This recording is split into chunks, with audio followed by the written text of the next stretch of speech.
Good afternoon from Yummy B TV, sending loads of love to you all on YouTube and hoping your day on a wet and dreary day is going the best it possibly can. Now, I've been getting a lot of phone calls the last few days, people trying to jog my memory about past things that I had seemed to have forgotten.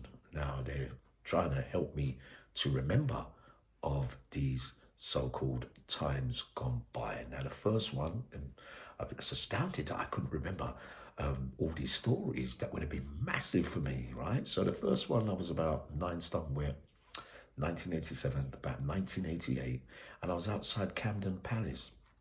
Lenny McLean was on the door, right? And he wouldn't let me in, right? He said I was a mouthy little so-and-so. I never took too kindly to it. So I walked up to Lenny and he put his head on mine. He said, listen, small boy, get out of the way. And someone says that I threw a big right hand and knocked him clean out on the floor, right? To everybody's amazement. That was the first one. The second one they reminded me of was that me and Bill the Bomb were having a confrontation in the cell with about 4 people present, and we was arguing over some bits and bobs like we do with many of us in prison, especially when it's around substances. That I said to Bill, listen, you've knocked me, basically, you owe me 2 more.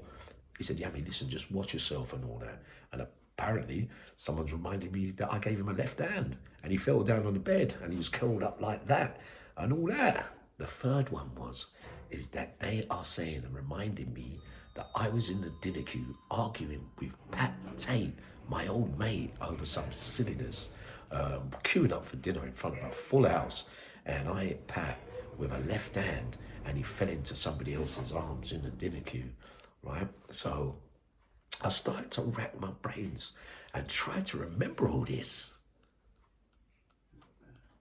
No, I can't, because it never happened.